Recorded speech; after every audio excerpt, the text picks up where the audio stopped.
Told you guys I was going to be right back, and here I am. All right, thank you guys so much for being a part of this. We have some amazing content, and we want you guys to keep on following, liking, and of course, sharing. And don't forget to hit that subscribe button. We're going to be having a look at Manchester United against Manchester City in the Manchester Derby, of course, that we just witnessed a couple of hours ago in that Community Shield final. It ended 1-1, it went to penalties, and you would say sadly, Manchester City have won it. Yes, they finally have it. Who knows if they go ahead to win this Premier League season? But on this episode, we'll be having a look at some few takeaways from the Manchester United point of view, and what, of course, you stand to look out for if you are a fan based on what you witnessed in that game just some few hours ago.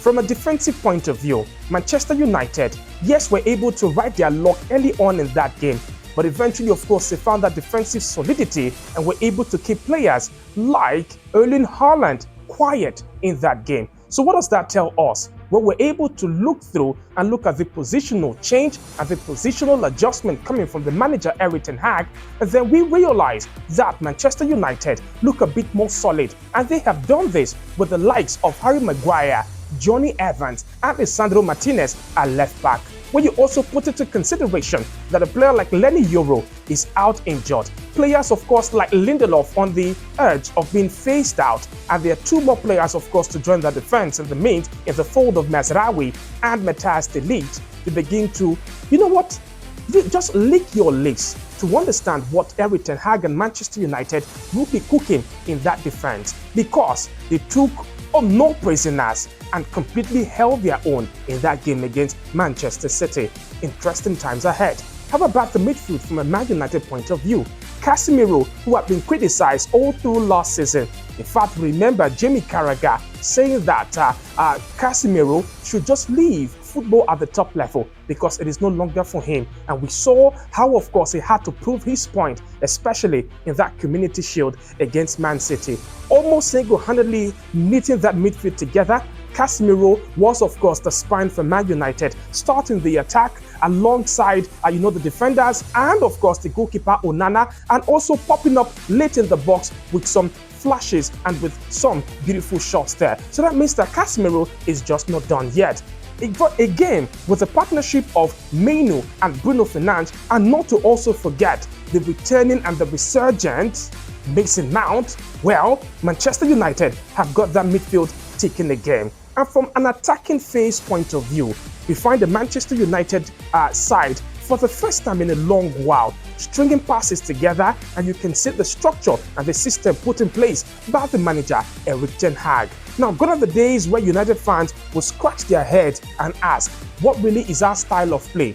We saw that against a Manchester City led by Pep Guardiola. Pep Guardiola, of course, was even irked by that, to the point where he said United created most of their chances from transition and set piece. Well, Pep Guardiola, where have you been? That has been Manchester United's MO in the last 30 years. So, this is a side, of course, that is good in transition and knows again how to exploit the weaknesses of the opposition. And when it means to play out from the back, under Ten Hag, we also saw a lot of signs, especially in that second half. Another thing to point out from a Man United point of view in that game has to be the plethora of options in the attack. United started with players like Ahmad, and also, of course, in the attack, players like Mason Mount, Bruno Fernandes, and Marcus Rashford. It was the fluidity that we witnessed. It was, again, the pace that we saw, a breath of fresh air. And from a United point of view, Ten Hag having the luxury of having players like Pellistri and now Garnacho. Now that boy is poised to have a big season into this new 2024-2025 season. It is the options, it is the variety that Erik ten Hag now has with this Manchester United attack that has given the fans a whole lot to be optimistic about and looking forward to.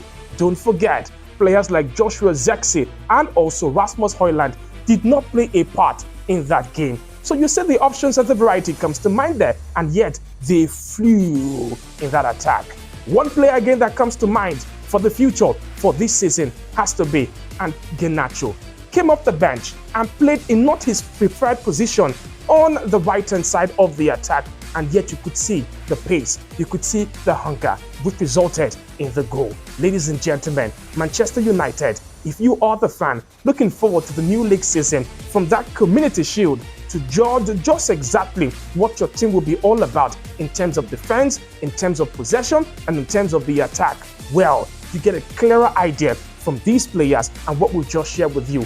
Kudos to Erik ten Hag. Yes, he did not get the victory over 90 minutes, but of course, he took the lead. He was few seconds away from being crowned champion and winning another, title just before Bernardo Silva snatched it and took it into extra time. So let's keep an eye on what United are cooking for this new league season. All right, don't forget to share, like, and subscribe on this our YouTube channel. You get the best of some good football content. My name is JD. I am Babajide Oluwaseun. Bye for now.